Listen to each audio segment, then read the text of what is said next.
Siempre se habla del performance como una forma de arte en la que el elemento principal es el cuerpo. Muchos cuestionan la validez del performance diciendo que no es arte. Yo mismo me coloco en esa postura a pesar de haber sido quien dio inicio en el Ecuador a esta práctica. Pero entonces, ¿es el performance robótico el verdadero performance? ¿Es el performance robótico el preámbulo de un fin del performance corporal como el que se promueve desde el así llamado arte contemporáneo? System override. En el performance robótico, la acción la llevan a cabo uno o varios robots y no una persona. La noción de lo corporal en el performance robótico adquiere entonces características totalmente diferentes, y es que allí lo corporal deja de ser lo humano y la máquina pasa a ser una extensión del cuerpo en donde la piel pierde todo su sentido y en donde el automatismo se apropia de la acción. La palabra performance significa rendimiento, desempeño. Por ejemplo, en los procesos de fabricación de motores constantemente se habla de performance, pues es de vital importancia que un motor tenga un buen desempeño, un buen performance, para poder luego ser la parte más importante de un automóvil o de un avión. Los motores son esenciales en nuestro mundo, están en todas partes, desde las licuadoras que usamos para hacernos un jugo hasta los satélites que orbitan el planeta. La noción de motor no es algo nuevo. Recordemos que ya Aristóteles nos hablaba de un motor inmóvil que era la causa del movimiento en el universo y que a su vez no tenía nada que lo moviese. La noción de robot y autómata tampoco es algo reciente. No nos olvidemos de los robots sirvientes relatados en la Ilíada, o de que en la antigua Etiopía, 1500 años antes de nuestra era, Amenhotep construyó una estatua del rey Menón que emitía sonidos al ser iluminada por los rayos del sol. Las máquinas han sido y son parte de nuestra existencia. El momento en que inventamos la primera herramienta, esta nos dio las pautas para ir desarrollando la tecnología hasta llegar a lo que tenemos hoy, aparatos que pueden moverse por sí solos en la superficie de Marte o que pueden hacer la labor de guardias en las fronteras de un país. El performance robótico surge a inicios de los años 70 en Europa. En Estados Unidos nace un poco más tarde y tiene un nombre, Mark Pauling. En 1978, él da forma al proyecto Survival Research Laboratories, desde donde empieza a desarrollar proyectos de performance robótico radical. Posteriormente surgen otros artistas, entre ellos Frank Garvey, que en el año 92 da origen al proyecto denominado OmniCircus, situado en San Francisco, California. Desde sus comienzos, el performance robótico ha tenido características anarquistas y anti-institucionales, es decir, no es un tipo de performance que se lleva a cabo dentro de museos o galerías. Al contrario, ocupa espacios alternativos como parqueaderos, terrenos o fábricas abandonadas, etc. El holandés Edward Inatovics fue quizá el primero en crear un robot con una función performático-artística. Se denominó el Sensor, que, como su nombre lo indica, utilizaba sensores que reaccionaban ante la presencia de las personas. Actualmente existen varios artistas trabajando tanto con robots como con performance robótico. Yo voy a concentrarme hoy únicamente en dos nombres, Frank Garvey y Mark Pauling. Aunque Mark Pauling empezó antes que Frank Garvey con el performance robótico, voy primero a referirme a Garvey, ya que pude ver personalmente su trabajo. No dejen de ver este video, pues luego mencionaré la obra de Mark Pauling. Pues bien, estando en Berkeley entre los años 96 y 97, tuve la oportunidad de conocer la obra de Frank Garvey en San Francisco. Por medio de una conocida tuve acceso a unos flyers sobre lo que Garvey denominaba el OmniCircus. Se trataba de un performance robótico que incluía también actores. El OmniCircus surgió en el año 88 como una extensión de la obra pictórica de Garvey. Él había pintado varias obras al óleo en las que tocaba la temática de la explotación obrera en las fábricas y la relación de las máquinas con el hombre. Pensó entonces que esas imágenes debían transformarse en objetos y luego en objetos con movimiento. Surgieron entonces los robots y el primero de ellos fue Go Boy, un robot que circulaba por las calles de San Francisco pidiendo limosna.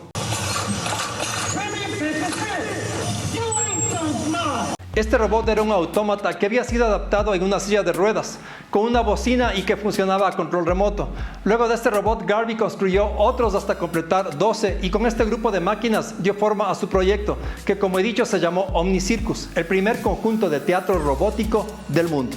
Garvey incluyó actores y máquinas, había una interacción entre ambos durante el performance.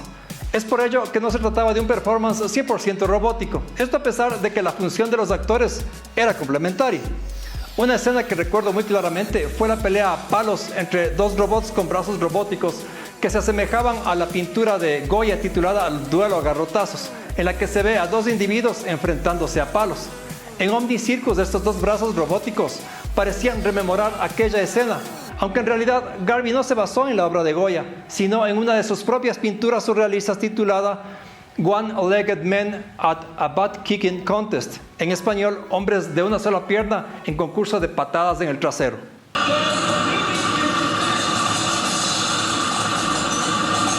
El performance incluía sonido, video, actores, pintura y robótica.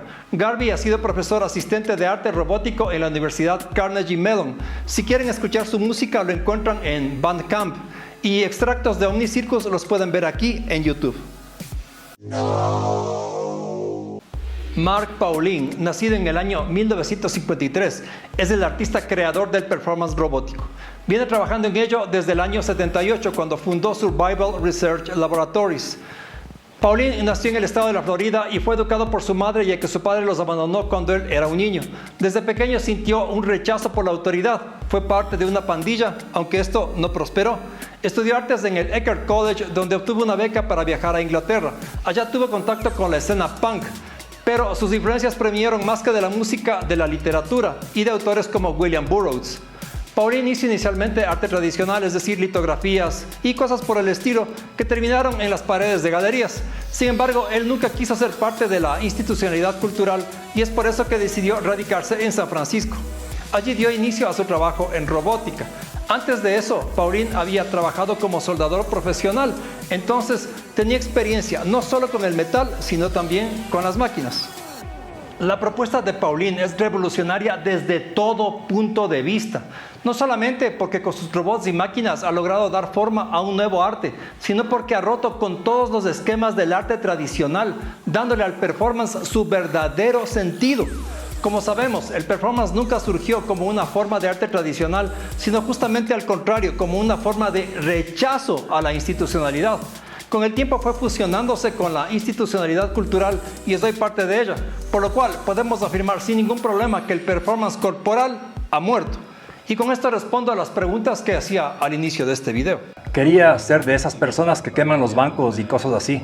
A eso lo llaman hoy terrorismo. Antes no era de esa manera. Yo quería crecer y luchar contra el poder. Mark Pauling, al rechazar la institucionalidad, al desarrollar su obra fuera del ámbito mal llamado cultural, ha logrado dar legitimidad a un nuevo tipo de performance, al haber llevado el concepto a su verdadero ámbito, el de las máquinas. Es verdad que en el ámbito de las artes también se utiliza el término performance, sin embargo, cabe aclarar que este se refiere específicamente a la ejecución, al rendimiento, a la puesta en escena, ya sea de un concierto de música, de una obra teatral o de danza. Hablar del performance como forma de arte es equivalente a decir que el desempeño de un actor es arte. Esto es correcto en el sentido de que sin un buen desempeño no podemos hablar de una buena obra teatral o de un buen actor. El problema radica no entonces en la palabra performance, sino en denominar a cualquier acción humana, es decir, a cualquier performance, arte. Yo cuando voy a hacer compras hago un performance, ya que estoy en acción y de mi rendimiento al moverme de un lado a otro depende el poder o no completar la tarea de hacer compras. Eso no tiene por qué ser denominado arte. Pero volvamos a Mark Pauling y el performance robótico. El presente y el futuro del performance como forma de arte es el performance robótico, ya que este se desarrolla fuera del ámbito cultural e institucional, retomando el sentido original del performance y el happening. El acelerado desarrollo tecnológico actual nos conduce cada vez a utilizar menos el cuerpo y más las máquinas, los aparatos, la tecnología. El mismo hecho de que este momento yo pueda transmitir un mensaje por esta red social se debe al desarrollo de la inteligencia artificial y a la capacidad que ésta tiene para hacer posible esta conexión. Como sabemos, la inteligencia artificial es un elemento esencial en la robótica. Mark Pauling ha sido siempre un radical, el malo de la película. Aunque hace unos años una de sus obras fue presentada en una institución cultural, en realidad él no ha entrado en la institucionalidad y ha preferido mantenerse al margen. Aunque los robots que ha construido a lo largo de más de 40 años han implicado un gran conocimiento de ingeniería, él se considera un mecánico. Según Pauling, un ingeniero trabajaría para la NASA y no se dedicaría a construir robots que no tienen ninguna función práctica. Ha creado máquinas que tienen un carácter propio, es decir, que tienen una forma de ser, una personalidad. Pauling dice que se considera un comediante y que lo que ha buscado siempre es que sus robots puedan tener una personalidad propia, al punto de poder por sí mismos llevar a cabo un performance, una actuación Una puesta en escena que transmita un mensaje y llega al público de manera directa y sin intermediarios. Los robots de Pauline no necesitan ser explicados, no hace falta un curador o un largo texto para entender un performance robótico. Todo está allí para ser digerido por el espectador sin concesiones. Una vez conocí a Carl Sagan. Él estaba ahí por un evento y estaban transmitiendo uno de nuestros videos en una pantalla. Y él lo miró y el fotógrafo del club quería sacar una foto de mí con Carl Sagan. Y él dijo, ¿ese video que acabo de ver es tuyo? Y yo le dije que sí. Y él me dijo, alguien con tu talento debería hacer algo práctico, una contribución para el mundo. Estás desperdiciando tu talento. Y yo le dije, bueno, ok. Él se dio la vuelta y se fue. Eso es lo que hace un ingeniero. Lo que Carl Sagan dijo, eso es lo que haría un ingeniero. Yo soy un mecánico.